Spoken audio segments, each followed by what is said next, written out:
Hi, this is Steve Rowe, Executive Director. Today is Thursday, January 20th. I apologize for the delay in getting this video uploaded to you this week. We just had some scheduling issues that we needed to work around. But I'm here today and we'll share current information with you and hopefully be a little bit quicker than Kim's video last week. She had a lot of information to share last week, and I would encourage you, if you have any questions related to COVID testing, if you're potentially symptomatic, anything like that, you might want to go back to last week's video. It's on the Oaknall app, and it's the video dated January 12th. Kim did a really good job of identifying all the different resources that are available, but there was just an awful lot of information, so it might be worth a rewatch at some point if you have any questions there. And also, always feel free to call Kim Bergen-Jackson. Kim's extension is 3014. Or you can always call me as well at extension 3006. We're happy to report that again this last Monday, all of our health center residents and assisted living residents tested negative.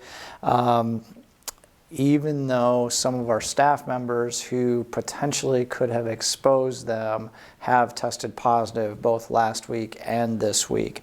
So the safety measures that we've got in place, the personal protective equipment, masks and face shields and things like that, really have worked to keep our residents safe and COVID-free in those licensed and certified areas, even though there's a lot of activity and positive tests from some of the employees who work in those areas. So things are working. And we're happy that we still have no positive health center residents or assisted living residents. From independent living resident standpoint, we do have a few people who have tested positive. Kim, I think, mentioned that last week. We had another positive test of a person who's like, we're not concerned that it was spread from one of our other positive people to this person, but there was another positive test yesterday. So we're at 6 independent living residents who have tested positive over the last 2 to 3 weeks. Our current testing protocols will continue through at least the first week of February. Yesterday was another employee testing day, and unfortunately we had 6 additional positive employees. It's important to remember that all of our employees, with the exception of 4 religious exemptions, are vaccinated. So the vaccines are working in kind of minimizing the health issues for the people who have tested positive, but they are still testing positive. So because they've tested positive, that kicks off another round of testing extensions for our health center and assisted living residents.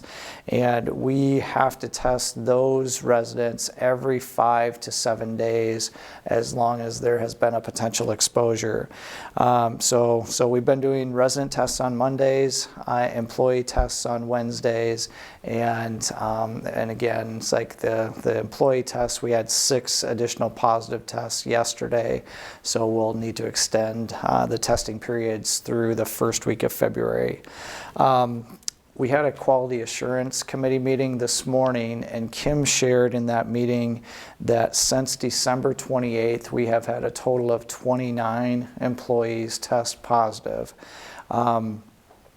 When that happens, they have to be off work for some period of time, and that's more than 10% of our workforce with that number. Fortunately, it hasn't been 29 all at once.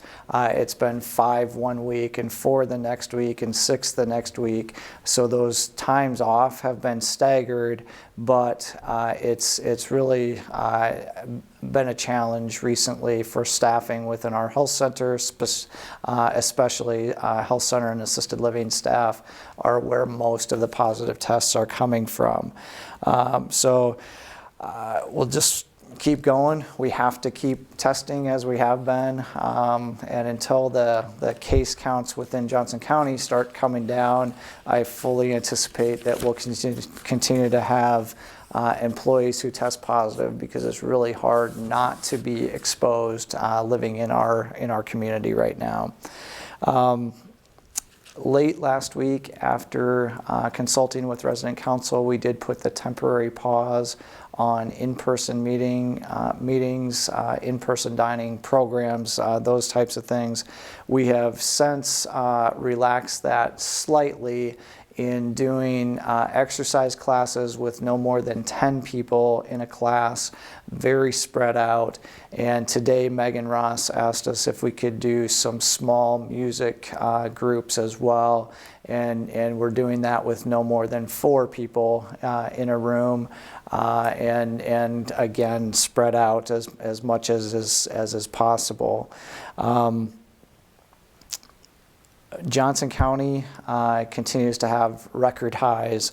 I updated case counts this morning, and this is data that's current through Tuesday, January 18th. We are currently, for the most recent 2-week period, averaging over 400 new cases per day. When you look back since January 3rd, there have been 7 days where we've had over 500 new cases per day. In the most recent 2-week period, there are nearly 6,000 new positive cases in Johnson County. So it really is walking a landmine for our employees and for any of you who venture out into the broader Iowa City community. Just know that roughly 5% of our population right now has tested positive fairly recently. And over the course of the entire pandemic, we're up to 21% of the population of Johnson County. When you look at the case counts per 100,000 people, it's just under 21,000 per 100,000 of population. So 21% of our people in this broader Iowa City community have tested positive at some point during the pandemic. So the numbers are just crazy. We'll do everything we can to try to keep ourselves protected and safe until the numbers come down, and then hopefully we can relax some of the things that we're doing again. The hospitals are full. My wife, April, works part-time at University Hospital and then part-time teaching for the College of Nursing. But in her part-time hospital job, she's training new employees, kind of new nurse orientation, that type of thing, life support classes, different things like that. She has been temporarily reassigned. This is the second time since the pandemic happened that a lot of University Hospital employees have been reassigned, and she's currently working in a call center, and her specific responsibilities are working with hospitals around the state as they are trying to transfer patients to University Hospital. At any given point in time, there's between 60 and 70 patients who their local hospital feel would be better served if they could get them up to University Hospital, and the hospital is full. So April makes daily calls out to these hospitals to check status of each of those individuals that are on this list awaiting transfer.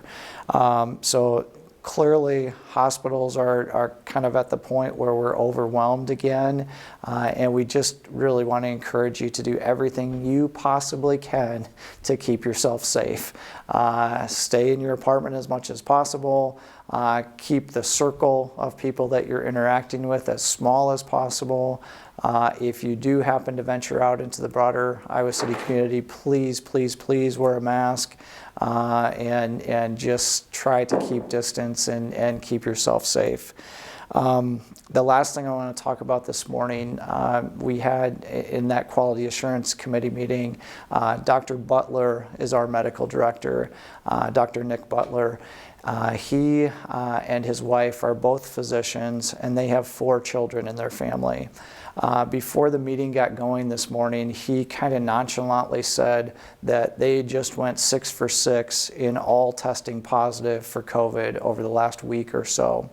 And he kind of, what struck me is he didn't appear anxious or upset about it. He almost appeared resigned and nonchalant about it.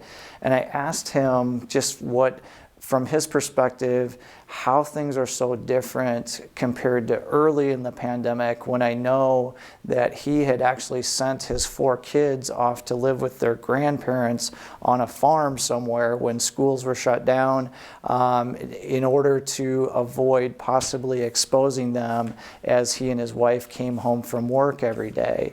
So they actually lived in different households and about at least 100 miles apart for the early days of the pandemic, and here he is. It's like, yeah, we're 6 for 6. And what he said is, clearly it's like our situation has changed. All of his family members are vaccinated, so their symptoms, because of that vaccine protection, their symptoms were relatively mild, and he believed that it's like we're starting to enter the phase where this becomes more like the flu, and for those who are vaccinated. So yes, it's not great when you get the flu. You're uncomfortable, you're kind of laid up for a couple of days, most of us, and most people recover relatively quickly. Obviously, there are still risks, and we serve a population at Oak Knoll that is one of the more at-risk populations. So again, we want to encourage you to be safe. But it just struck me how things have changed in the 22 months that we've been dealing with this, from like almost panic when we had 5 cases in Johnson County to now 500 new cases per day, and it's just another day. So we will continue to do everything we can to keep you informed and to keep you safe. I hope you are doing well. Take care of yourselves and your neighbors, and we will see you again in 2 weeks. Bye.